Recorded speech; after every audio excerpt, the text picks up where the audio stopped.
Hello, I'm Amy Zaley with the Jerusalem Connection Report for Friday, July 14, BDS Coast to Coast.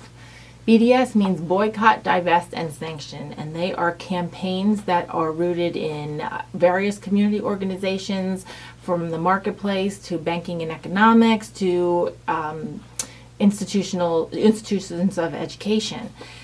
This BDS aim is to financially strangle the nation of Israel from the Middle East, ultimately to remove its presence from the map there. Well, Mayor of New York, Bill de Blasio, will have no part of it. Here's a politician who is a progressive Democrat and whom I've often have just about nothing in common with, and I'm very proud of his latest decree. He and I have found common ground, and he has publicly avowed his disdain for the BDS movement and his support for the Jewish people and constituents in New York City, as well as the nation of Israel. He made this public decree at the Gracie Mansion last week during an annual event that included rabbis and community leaders from around the area. He stated and praised as Israel is the answer to the industrial oppression going back thousands of years in the region. And he also spoke of the close relationship that the city of New York has always had with the nation of Israel. He went on to say, and I quote, "There is a lot of history that teaches us why the Jewish people need a homeland, and finally having a homeland, they deserve to know that that homeland will be protected for the long haul. This is why I oppose the BDS movement so strongly. One of the things that can lead to peace, which is economic opportunity in Israel, is Israel in the region." And I am saying this as a proud progressive and a proud Democrat. This was Mayor de Blasio's quote to the public. He also went on to say, quote, "There is no logic, nothing right, and nothing just about a movement that seeks to undermine the economy of a place that has been a refuge for the oppressed. And it is simple as that. We cannot let BDS take away one of the things that will actually lead to peace for everyone." I am so personally proud that in the land of competing ideas, which is what America is, that we can find common ground and common sense in a core truth. That is the value of the Jewish person, the Jewish people, his or her life on this earth, and the nation of Israel and its place in both history, modern times, and the future. So while this prominent progressive on the East Coast is seeing the light, on the West Coast, the sunlight is not quite so bright. A group of students and community members had to file a lawsuit last Monday against the San Francisco State University, a public university, and its leaders, alleging the public school fostered a climate of anti-Semitism marked by threats to safety of Jewish students on campus.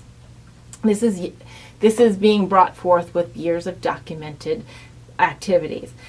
The lawsuit comes amid rising reports of anti-Semitic acts on college campuses around the country. The Pew Research Center recently reported that older Americans are supporting Israel on average over Palestinians at a 3-to-1 ratio. However, more than a quarter of millennials are supporting Palestinians and fewer than half are supporting Israel. This means there's an education and informational disconnect, in my opinion. The Anti-Defamation League also reported that there's a 34% increase in anti-Semitic activities and incidents between 2015 and 2016, and a spike of 86% in the first quarter of 2017 alone. This is just a tragedy.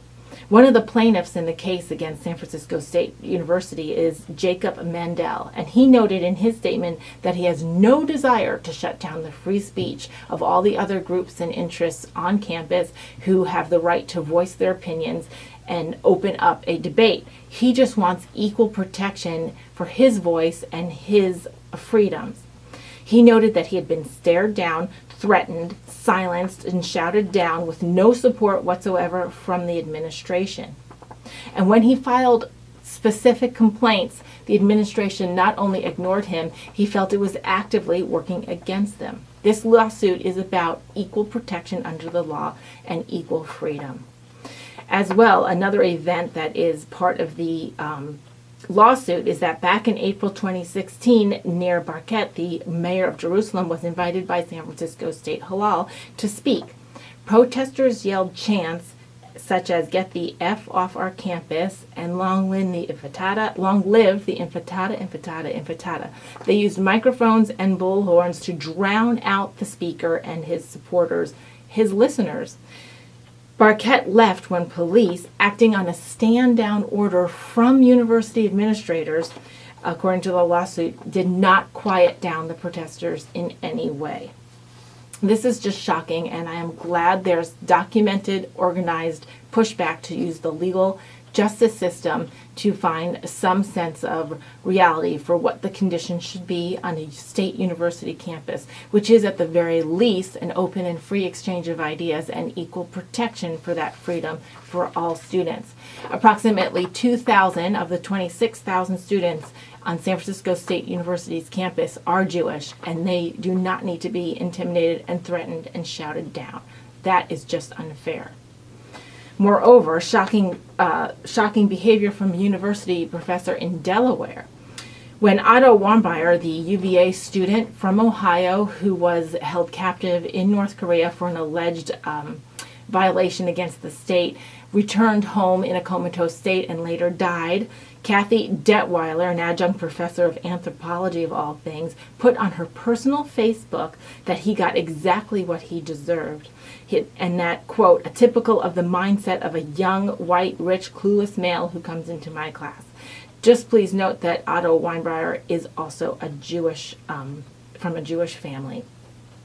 Ms. Detweiler, thankfully, was relieved of her duties at the Delaware University, a state school funded with taxpayer money. This kind of bias against men, against white men, against Jewish men, any kind of preconceived prejudice where the perceived crime they have committed is somehow warranted a death sentence. This is just unacceptable for our educators to have this point of view and be able to espouse that publicly and not hold the consequences. Certainly, Miss Detweiler, I don't even want to call her Professor Detweiler, has the right to her opinion, and on her personal Facebook can say whatever she wants, but she also has the right to hear the opposing voice back at her, as well as have a tax-funded institution decide not to employ her in their institution and around their constituents and young people. So with that news of BDS from coast to coast, I encourage you to keep Israel and the powers that be in your prayers, as everything is ultimately under God's kingdom and His sovereignty. Shavua Tov, have a great week, and Shabbat Shalom.